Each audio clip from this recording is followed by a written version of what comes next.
रेश भरी भरी जय जय गुरुदेव विश्वामित्र के प्रतीक राम तारक प्रदाता श्री त्रिपुरारी जय जय गुरुदेव भक्तमाल के स्वरूप सानुकूल सर्वभाव सदा सदै सुखारी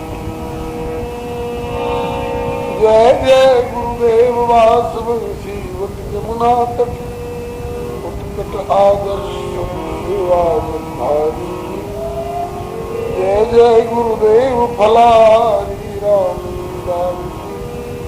आचार्य व्यास सर्वसंधारी बोलिए प्रेम से श्री भक्त भक्त भगवान श्री गुरुदेव भगवान श्री आचार्य चरण की जय श्री भगवान नाम संकीर्तन की जय राम रसिया श्री हनुमंत लाल की श्रीमद गोस्वामी श्री तुलसीदास जी महाराज सर्वसंत वैष्णव भगवान की जय सीताराम जय सीताराम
तुलसीदास जी महाराज की जय श्री सर्वसंत वैष्णव भगवान की जय।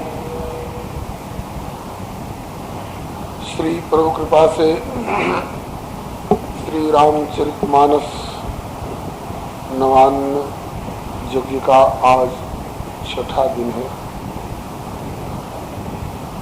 श्री प्रभु कृपा से पूर्वान्न की बैठक में महर्षि वाल्मीकि के आश्रम में श्री रघुनाथ जी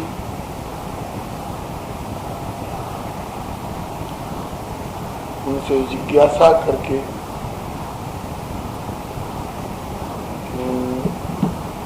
इस वनवास की अवधि में कहाँ कुटिया बनाऊं,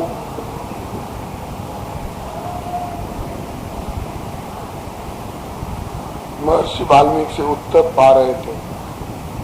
उत्तर के बहाने पहले तो महर्षि ने श्री राम की भगवत्ता का, इनकी सर्वव्यापकता का प्रतिपादन करते हुए और उसी सर्वव्यापक सर्व समर्थ सर्वेश्वर प्रभु के अवतार का समर्थन करते हुए और भौगोलिक स्थान का निर्देश बाद में करेंगे। अभी इनके आध्यात्मिक निवास के लायक उत्तम स्थान बता रहे हैं, जिनके कान समुद्र के समान हो, जिनमें कथा रूपी नदियां बराबर गिरती रहती हो और कभी भरता नहीं हो जिनका कान, उनके हृदय में निवास करिए। जिनने अपने लोचन को चातकवत बना रखा है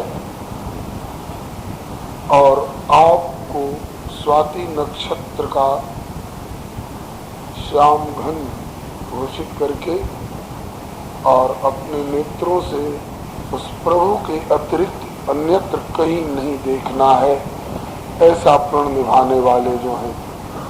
अन्यत्र कहीं दृष्टि जाती भी है व्यवहार के सिलसिले में, तो उन स्थानों में भी आप ही को देखने का जिनका अभ्यास हो चुका है, श्री राम में सब जग जाए, ऐसी दृष्टि जिनकी हो उनके हृदय में आप निवास करिए।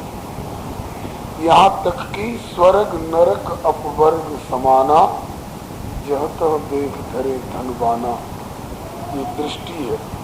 नरक में भी भर सकते, तो ऐसे लोग जाते नहीं हैं, और कदाचित गए भी तो वहां भी धनुष बाण धारण किए हुए आप ही जिनको दिखाई पड़ते हैं। तिनके हृदय सदन सुखदायक बसोबंद से नायक। अब जिह्वा के लिए बताते हैं कि जिनने अपनी जिह्वा को हंसनी बना रखा है। हंस हंसनी गंदे आहार पर चोंच नहीं खोलते हैं, या तो दूध मिले या मोती मिले। तो ये उजले पंख वाले हंस हंसनी तो पानी वाले सरोवर में मिलने वाले उजले मोती के ऊपर अपनी चोंच खोलते हैं, लेकिन जिनके हृदय में आपको कुटिया बनानी है, वे अपनी जिह्वा को तो हंसिनी बना चुके हों, और जो आपके यश रूपी मान सरोवर के निर्मल जल में विहार करने वाले हों, और उनमें घुस करके आपके यश रूपी मानस के अंदर घुस करके जो आपके गुण गण रूपी मोतियों को ही चुगते रहते हैं, माने जिनकी जिह्वा पर आपके गुण गणों के अतिरिक्त और कुछ नहीं आता हो। ये जस तुम्हार मानस विमल हंसिन जिहाजास, मुक्ता हल गुण गण चुने राम बस उनके हृदय में आप निवास करें। बिल्कुल इसी श्लोक का, इसी दोहे का भाव श्री जड़भरत जी ने राजा रघुगण की जिज्ञासा पर कि हमें यह स्थिति कैसे प्राप्त होगी, बोले ऐसे संतों की खोज करो जिनके यहाँ केवल यत्रोत्तम श्लोक गुणानुवाद प्रस्तूयते ग्राम्य कथा विघातः निषेध्यमाणो अनुदिनम मुमुक्षो मतिम सतिम यच्छति वासुदेवे। इसी श्लोक का भाव, इसी दोहे का भाव श्री कबीर बाबा एक पद में कहते हैं, हरिजन हंस, हरि के जन, आज वाले गांधी बाबा के अर्थ वाले हरिजन नहीं, वो स्वामी तुलसीदास जी के अर्थ वाले हरिजन। हरिजन जान प्रीति अति बाढ़ी, जो हरि के जन होकर के रहते हैं, तो ये हरिजन हंस है। हरिजन हंस दिशनियों डोले, मुक्ता फल बिन चोंच न खोले, या तो मौन रहे या हरि जस बोले, असत अलाप न कबू लोले। मान सरोवर तट के वासी, हरि सेवा रति और उदासी। जो नीर क्षीर को करे निवेरा, कहत कबीर वही गुरु मेरा। जस तुम्हार मानस विमल हंसिन जीवाजास, मुक्ताल गुणगण चुने राम बसवनीदास। जिसकी जीवा पर भगवत गुणानुवाद के अतिरिक्त और कुछ नहीं आता हो, उनके हृदय में आप कुटिया बना करके निवास करिए प्रभु। नासिका प्रभु प्रसाद सुच सुभग सुबासा, सादर जासुलहि नित नासा। नासिका गंध लेने के अतिरिक्त और कुछ कर ही नहीं सकती है। नासिका जिसकी गंध भी लेती हो तो किसकी? बोले प्रभु प्रसाद सुच सुभग सुबासा। प्रसाद उसको कहते हैं जिसको प्रसन्नता पूर्वक प्रभु को निवेदन किया गया हो और प्रसन्नता पूर्वक प्रभु ने ग्रहण कर लिया हो और अवशिष्ट हमारे लिए दिया हो। तो प्रभु के चरणों में अर्पित की हुई सुगंधी, तुलसी मंजरी की, चंदन की, धूप, गुग्गुल, अगरबत्ती इत्यादि की। आजकल की तो अगरबत्तियों में सुना है गंदे गंदे पदार्थ भी मिलाने लग गए हैं लोग। भारत तो मिलावट में बहुत आगे बढ़ गया है ना, लेकिन भगवती ढंग की वस्तु जो उनको अर्पण करने योग्य हो, उनको अर्पण की जा चुकी हो और अर्पण करने के बाद जब निवेदन किया जाता है तो उसका नाम हो जाता है नैवेद्य, और जब वापस मिलता है तो उसका नाम हो जाता है प्रसाद। तो आपको निवेदन की हुई प्रसादी की सुगंधी जिसकी नासा, प्रसादी माला भी होती है, प्रसादी चंदन भी होता है, प्रसादी धूप इत्यादि भी होता है। भगवान को अर्पण किया हुआ प्रत्येक पदार्थ प्रसाद है।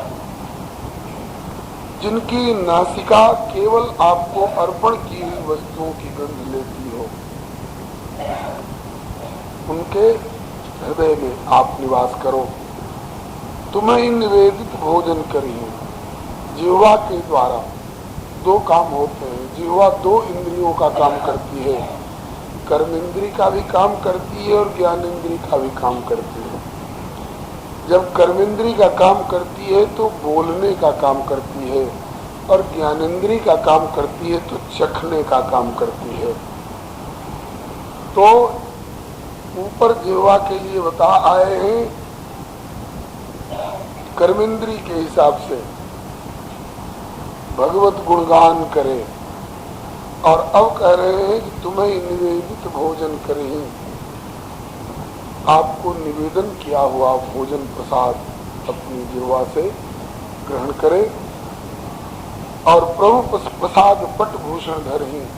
बाजारू वस्त्र और बाजारू आभूषण अपने श्रृंगार के लिए नहीं, प्रभु को अर्पण करने के भाव से जो लाया गया था, प्रभु को अर्पण कर दिया जा चुका हो, उसे जो ग्रहण करते हैं।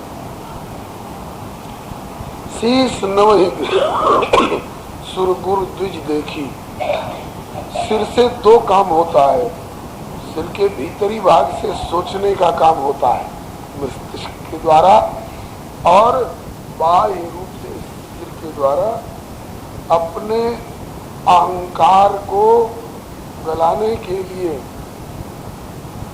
क्योंकि यह जीव और ब्रह्म के बीच का बना हुआ पर्दा है अहंकार। तो सुर गुरु और द्विज को देखते ही जो मस्तक झुका देते हो, और अन्य मनस्क भाव से नहीं, प्रीति सहित कर विनय विषेखी, विशेष विनय पूर्वक। नय दो अर्थों में व्यक्त होता है, नवन के अर्थ में और नए नीति के अर्थ में नीति पूर्वक, विनम्रता पूर्वक, प्रीति पूर्वक जो बड़ों के चरणों में झुकते रहते हो, जिनके मस्तक कर नित करे राम पद पूजा, हाथ जिनके आपके चरणों की पूजा में लगे रहते हो, हृदय जिनका आप ही का भरोसा रखता हो, दूसरे का नहीं, राम भरोस हृदय नहीं दूजा, और चरण चरण राम तीरथ चलिया ही। आपके प्रिय लीला क्षेत्रों में जहाँ जहाँ राम चरण चल जाए तिन समान अमरावत नहीं। तो जिनके चरण श्री आपके पुनीत तीर्थों में भ्रमण करते हो, हे राम बसव तिन के मन माही, उन्हीं के हृदय में आप जाकर के बसिए, डेरा डालिए। जीवा का एक और कर्तव्य बताते हैं, मंत्र राज नित जपहि तुम्हारा। मंत्र राज, आपका नाम जो है वही मंत्र राज है, महामंत्र यही जपहि महेश। तो आपके नामात्मक मंत्र राज को जो नित्य जप करते हैं, पूजे तुम्हें सहित परिवारा, आपकी जो परिवार सहित पूजा करते हैं, तो परिवार सहित पूजा दोनों तरफ लागू होगी।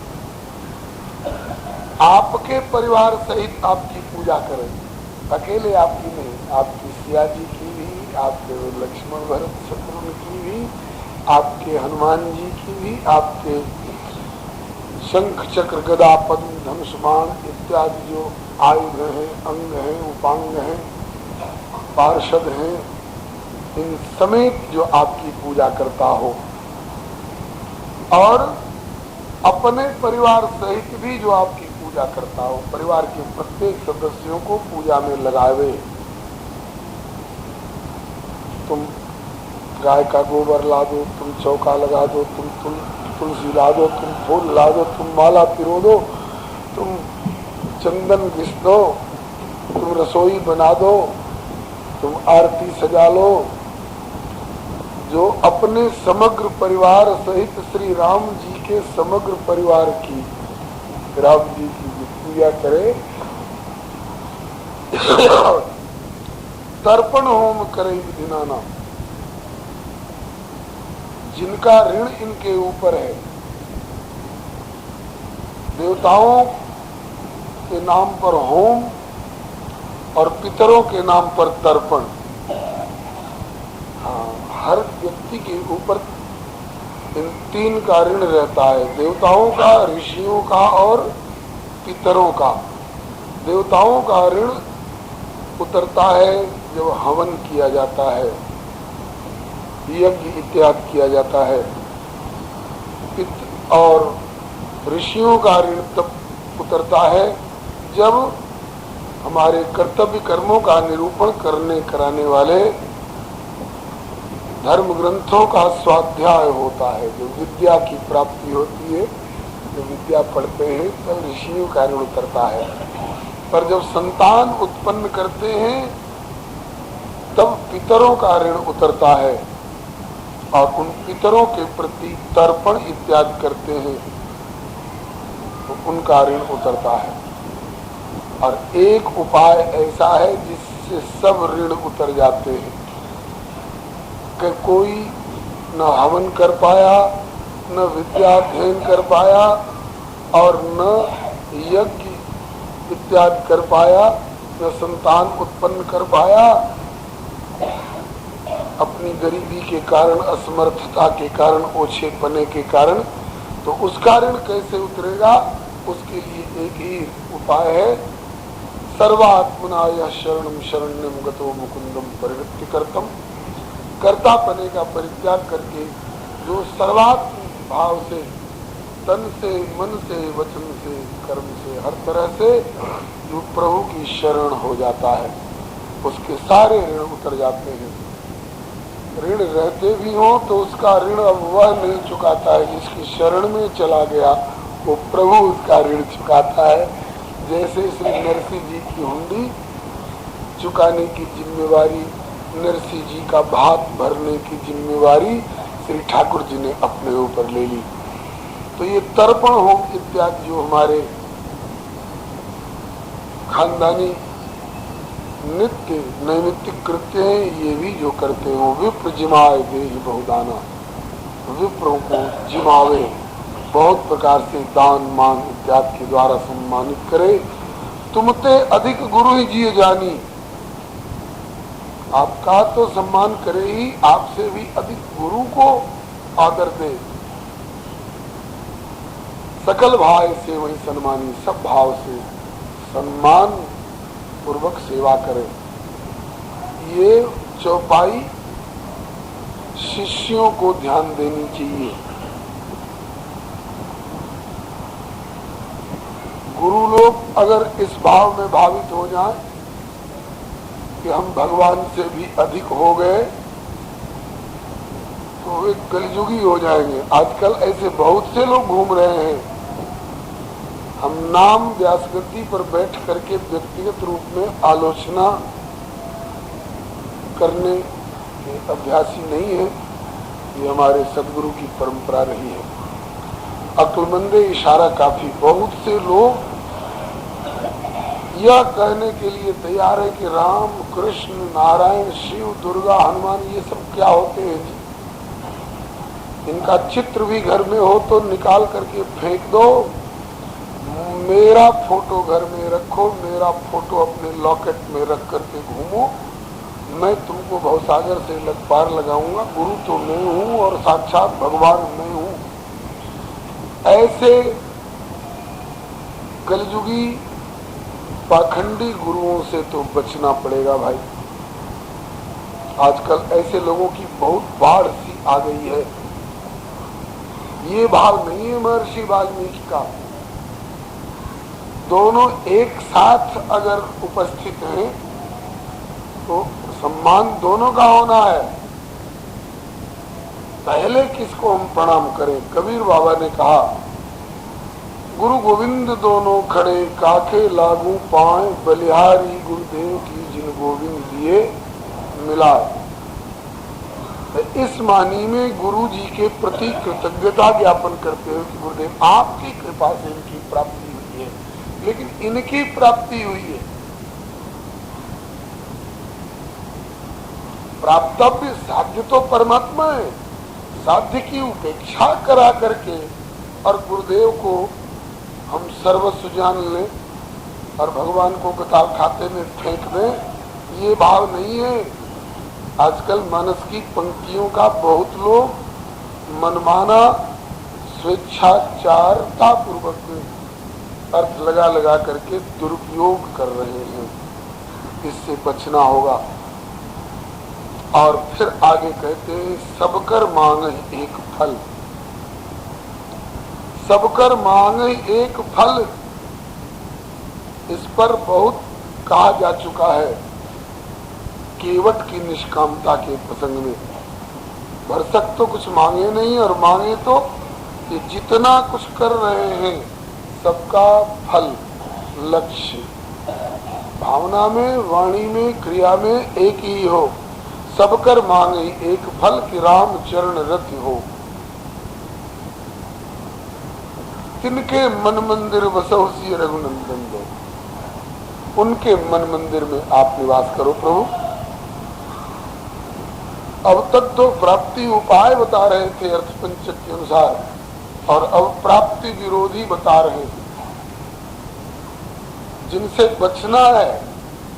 अब तक जो करना है सो बता रहे थे, अब बता रहे हैं जिनसे बचना है।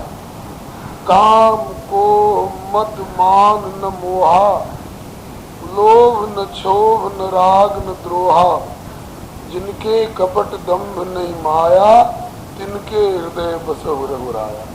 जिनके भीतर काम न हो, क्रोध न हो, मद न हो, मान न हो, मोह न हो, लोभ न हो, क्षोभ न हो, राग न हो, द्रोह न हो, कपट न हो, दंभ न हो, माया न हो, उनके हृदय में बसिए। अब तक जितने कितने कर्तव्य बताए भगवान के प्रति ऊपर वाले, और अब औरों के प्रति भी बताते हैं। जगत भी तो भगवान का रूप है। इनके प्रति कहते हैं सबके प्रिय सबके हितकारी, दुख सुख सरिस प्रशंसागारी। जो सबका हित चाहने वाले और सबका हित करने वाले हैं वे सबके प्रिय होंगे ही। सबके हितैषी होकर सबके प्यारे बनिए। और दुख सुख सरिस प्रशंसागारी, दुख आवे इस सिलसिले में, धर्म पालन के सिलसिले में, कर्तव्य निर्वाह के सिलसिले में, दुख आवे तो उसको, सुख आवे तो उसको, प्रशंसा आवे तो उसको, और गारी आवे तो उसको समभाव से आदर करिए। सुख सपना दुख बुदबुदा दोनों हैं मेहमान, सबका आदर कीजिए जो भेजे भगवान। कहें सत्य प्रिय वचन विचारी, सत्य बोले प्रिय बोले और विचार करके बोले। सत्य भी हो तो उसको अप्रिय और कटु करके नहीं बोले। जैसे कोई अंधा हो तो उसको अरे अंधे न कहें।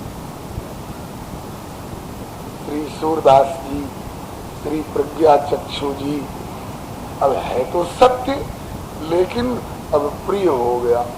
और अरे अंधे कहते तो है तो सत्य, जब अंधा है तो अंधा कहना है तो सत्य, लेकिन अरे अंधे ये कटु हो गया, इसलिए कटु करके सत्य को न बोले। जैसे श्री राम जी ने बोले तो सत्य, 14 वर्ष के लिए वन में निवास करना है, लेकिन प्रिय करके बोले कि पिता दीन मोहि कानन राजू, 14 वर्ष के लिए मुझे पिताजी ने जंगल का राजा बना दिया। कितनी प्रिय हो गई बात। इसी तरह से बोलना सीखिए श्री राम जी से।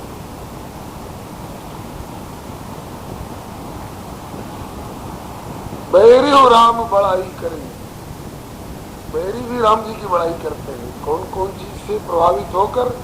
इनकी बोलनी मिलनी विनय मन हरे, इनका बोलना, इनका मिलने का ढंग और इनका विनय शत्रु के मन को भी हरण कर लेते हैं। शत्रु भी सोचते हैं कि हाय हम इस सांचे में नहीं ढल सके।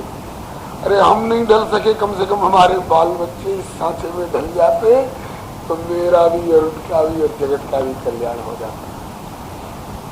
कहीं सत्य प्रिय वचन विचारी, जागत सोवत शरण तुम्हारी, तुम्हें छाड़ी गति दूसरे नाही। आदर सबका करें लेकिन आशा भरोसा केवल आपसे, इसी को कहते तुम्हें छाड़ी गति दूसरे नाही। जैसे मछली को जल छोड़कर दूसरी गति नहीं है, ऐसे ही आपको छोड़ करके दूसरी गति नहीं। मछली को जल में से निकाल के दूध में धर दे, घी में धर दे हैं तो वे भी तरल पदार्थ हैं, लेकिन उनमें वे नहीं जी सकती हैं। जैसे मछली के लिए गति एकमात्र जल है, इसी तरह से जिस व्यक्ति के लिए गति मात्र आप हो, लक्ष्मण है, भरत है, हनुमान है, बस इनकी दूसरी गति नहीं है। तुम्हें छाड़ गति दूसर नाही, राम बसो तिनके मन माही। ऐसे लोगों के हृदय में आप अवश्य डेरा डाल करके रहिए। जननी समझा नहीं पर नारी के अंदर कितना भी आकर्षण हो, उसे माता समझे, आदरणीय समझे, पूज्या वंद्या गरीयसी समझे। ये तो अर्जुन ने इतना बढ़िया आदर्श रखा है। देवलोक में गए थे तो वाद्य यंत्र सीखने के लिए, संगीत सीखने के लिए उर्वशी इनकी ओर देखा करती थी। इन्होंने भी कभी उर्वशी की ओर देखा, उर्वशी ने समझा कि इन्होंने मेरी ओर देखा और बस अब मुझ पर आसक्त हुए। इंद्र ने उर्वशी से कहा कि आज अर्जुन ने तेरी ओर देखा था, तू जा आज इंद्र की अर्जुन की सेवा में। गई तो अर्जुन ने कहा, माँ अभी कैसे आई हो? कहा कि भोले मृत्युलोक के युवक मुझे माँ कह रहे हो, मैं स्वर्ग की अप्सरा हूँ। कहा कि जिनसे मैं संगीत की शिक्षा प्राप्त कर रहा हूँ उस मेरे गुरु इंद्र की आप हो, तो गुरु और पिता समान होता है और आप उनकी हो, इसलिए आप मेरे लिए माँ हो। कहा कि मैं इनके अतिरिक्त आज तो तुम्हारी होने के लिए आई हूँ। कहा कि मैं आपको स्वीकार करता हूँ, लेकिन माँ के रूप में स्वीकार करता हूँ। उर्वशी ने कहा कि मेरी नहीं मानोगे तो मैं तुम्हें शाप दूंगी। कहा कि आपके शाप से भी मेरा भला हो जाएगा, आपका शाप स्वीकार कर सकता हूँ, लेकिन आपके हृदयगत दुर्भाव को मैं स्वीकार नहीं कर सकता। शाप तक दे दिया, 1 वर्ष के लिए नपुंसक हो जाओ। हिजड़ा बन गए अर्जुन, लेकिन वह 1 साल का इनका हिजड़ापन इनके लिए वरदान हो गया। जब गुप्तवास के समय में खोज न पावे, बहुत यत्न करके भी कौरव, तो उस समय अर्जुन का यह नपुंसकत्व, इसके मूल में यह धर्म पालन ही इनका साथ दे रहा है। जननी समझाने पर नारी, धन पराव विषते विष भारी। श्री सीता, आगे प्रसंग आएगा, श्री सीता जी के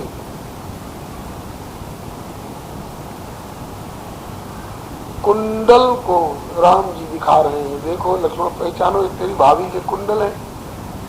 कहा कि भैया भाभी के कान तक मेरी निगाह कब उठी जो मैं कुंडल पहचानूं?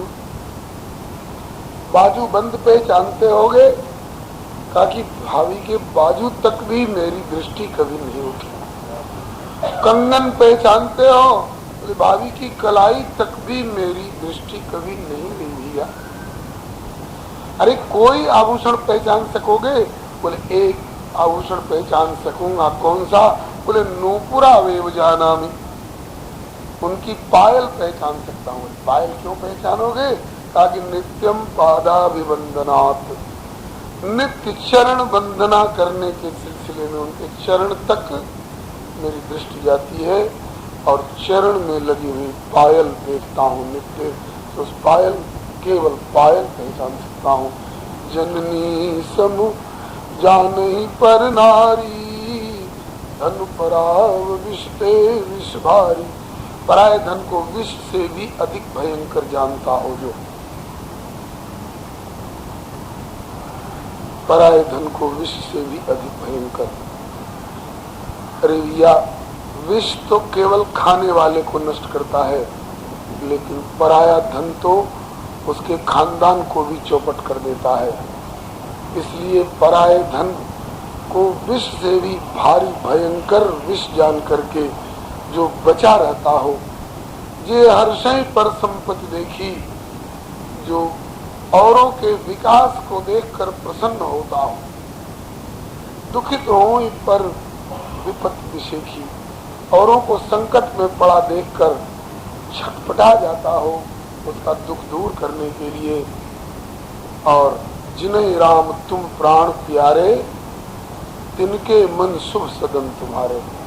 जिन्हें आप प्राण से भी अधिक प्यारे लगते हो, उनके मन में आपका बढ़िया निवास रहेगा। ऐसे लोगों के हृदय में क्रोध की आग नहीं जलती, ऐसे लोगों के हृदय में काम का अंधड़ तूफान नहीं होता है, ऐसे लोगों के हृदय में लोभ की कीचड़ नहीं होती है, एकदम स्वच्छ और रहने योग्य स्थान होता है। ऐसा बढ़िया स्थान श्री महर्षि वाल्मीकि बता रहे हैं। हम लोगों के जीवन में अगर ये बातें आ जाती हैं जो महर्षि वाल्मीकि ने बताई हैं तो जरूर हमारे हृदय में प्रभु कुटिया बना करके निवास करेंगे। कैसे? जैसे पवन तनय संतन हितकारी, जिनके हृदय विराजत अवध बिहारी।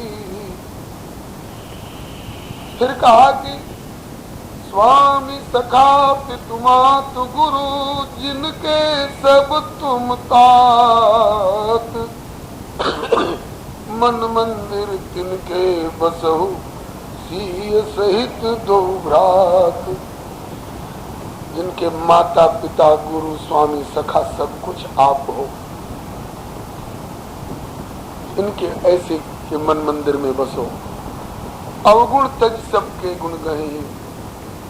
सृष्टि बनी ही है गुण और दोष दोनों की मिलावट से। जो किसी के दोष से मतलब नहीं रखते हैं, जो गुणों को ही ग्रहण करते हैं, अवगुणों को त्याग देते हैं। जैसे हम लोग गुलाब के पौधे में से फूल को चुन लेते हैं, कांटों से मतलब नहीं रखते हैं, ऐसे ही जो औरों के अवगुणों को छोड़ करके और केवल गुणों को ही ग्रहण करते हैं। एक बार श्री गीता प्रेस के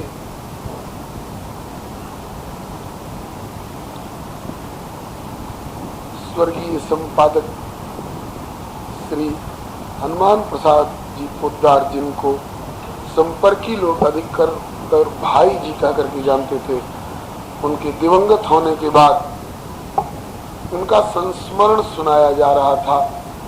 तो एक संस्मरण ये सुनाया गया था कि किसी ने उनसे कहा कि यह जो व्यक्ति आपके पास आकर के बैठने लगा है, इसमें 99 अवगुण है। उन्होंने कहा कि इस गुलाब की डाली के वे कांटे हैं, इसकी सुरक्षा के लिए हमें उन कांटों से क्या लेना है। 99 अवगुण है तो क्या एक गुण तो है ना, हमें तो इनके गुण से ही मतलब। वही अवगुण तज सबके गुण गए, विप्रधेनु हित संकट सही। जैसे आज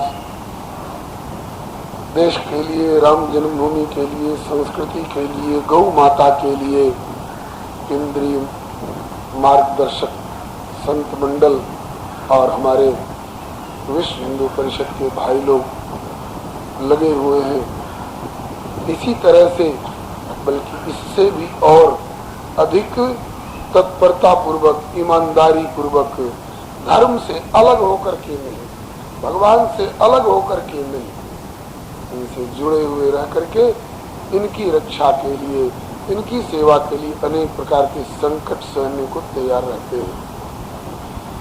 छत्रपति शिवाजी ने देखा मेरे गुरुजी समर्थ रामदास स्वामी जी जो राजगुरु हैं, और ये दरवाजे दरवाजे झोली फैला के भिक्षा मांगते फिरते हैं। उन्हें शर्म आई, मेरे गुरुजी दरवाजे दरवाजे भीख मांगते फिर।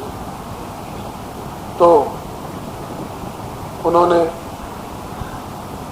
एक कागज में लिखा कि यह सारा राज्य आपकी झोली में भिक्षा के तरह अर्पित है, अब आपको दरवाजे दरवाजे घूमने की कोई आवश्यकता नहीं है। जब झोली में वो कागज डाला तो श्री समर्थ जी ने कहा, शिवा कागज क्यों डाल रहे हो, भिक्षा डालो। कहा कि भिक्षा ही है गुरुदेव। कागज निकाल के पढ़े तो कहा ये सारा राज्य आपकी झोली में। कहा कि मेरे पास अभाव है इसलिए मैं मांगता डोलता हूँ, ऐसी बात नहीं। बेटा भिक्षा का अन्न भजनानंदी लोगों के लिए बड़ा पुनीत अन्न है। जैसे भौरा अनेक फूलों से थोड़ा थोड़ा मकरंद पराग सौरभ लेकर के शहद इकट्ठा करता है, अपना भी भला औरों का भी भला। जिस फूल से लेता है उस फूल का भी कुछ बिगड़ता नहीं है। इसको मधुकरी वृत्ति कहते हैं। और अगर देना ही है तो मुझे कागज मत दे, मुझे कागज नहीं चाहिए।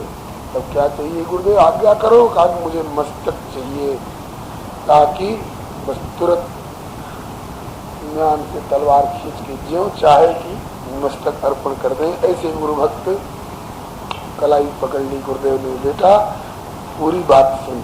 मस्तक चाहिए लेकिन तेरा मस्तक नहीं चाहिए। कहा कि जो गौओं की हत्या कर रहे हैं, जो बहू बेटियों को घर घर में से घसीट घसीट करके ले जा करके और बाजारू औरत बनाने पर लगे हुए हैं, उन अत्याचारी जालिमों का मस्तक चाहिए। उसी दिन से प्रतिज्ञा कर ली श्री शिवाजी ने कि गुरुदेव मेरे रहते कोई किसी गाय की हत्या नहीं कर सकता है, किसी बहू बेटी पर कोई अत्याचार नहीं कर सकता है। सुना जाता है कि एक बार उनके शत्रु की पत्नी को कोई इनका सेनापति या कोई पकड़ के लाया और उनके धर्म ग्रंथ कुरान को ही उठा करके लाया। तो श्री शिवाजी से बोला कि आपके लिए आज एक बहुत बढ़िया तोहफा लाया हूँ। जब मालूम हुआ कि कुरान शरीफ को लाया है और मेरे शत्रु की पत्नी को लाया है बहुत सुंदरी जान करके, तो उसको दंडित किया। अरे नीच, तुमने अभी शिवा को पहचाना नहीं, मैं पराई स्त्रियों के लिए घूम रहा हूँ। और उनके चरणों में प्रणाम किया, पालकी पर बिठाकर सिपाहियों के साथ पुनः उनके पति के पास भेजा। ये वो लाल लोग हैं जिनके हृदय में, जिनके मन शुभ सदन तुम्हारे। तो अवगुण तज सबके गुण गए, विप्रधेन हित संकट सही, नीत निपुण जिनके जग लीका, नीत निपुण। और ऐसे नीत निपुण कि स्वयं तो अपनी नीत निपुणता से अपने राष्ट्र का भला करते ही हैं, बल्कि विरोधी लोग भी इनसे आते हैं प्रार्थना करने के लिए कि महाराज हमें भी नीति में निपुण बना दो। जिनके जग लीका, जग में जिनकी लीक है, लीक मतलब जिनकी लगाई हुई लीक पर दुनिया चले। आजकल लोग कहते हैं कि लकीर के फकीर मत बनो, और ऋषियों की दी हुई लकीर के फकीर अगर नहीं बनोगे तो तुम भोपाल के गैस कांड में झुलसोगे। ये साधारण की लीक नहीं है। नीति निपुण जिनके जग लीका, घर तुम्हार तिनकर मननी का। कोई अच्छा काम बन गया तो मुझ पर ताव देना नहीं जानते, कोई गलती बन गई तो उस दोष को परमात्मा पर थोप देना जो नहीं जानते, बल्कि गुण तुम्हार समझे निज दोषा, जय सब भांति तुम्हार भरोसा। राम भगत प्रिय लागई गई, ते उर बसऊ सहित वे देही। जाति पाति धन धर्म बढ़ाई, प्रिय परिवार सदन सुखदाई। सब तज तुम्ही रही उरलाई, तेई के हृदय रहु रघुराई। स्वर्ग नरक अपवर्ग समाना, जहाँ देख धरे धनुवाना। कर्म बचन मन राउर चेरा, राम करहु तेई के उर डेरा। जाय न ताई कबहु कछु, तुम सन सहज स्नेह। बसहु निरंतर तासु मन सोराउर निज गे। एहि विधि मुनिवर भवन दिखाए।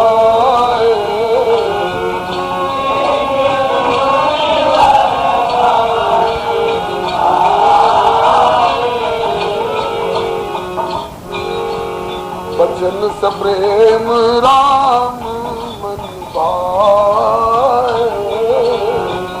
बचन सप्रेम राम मन पाए।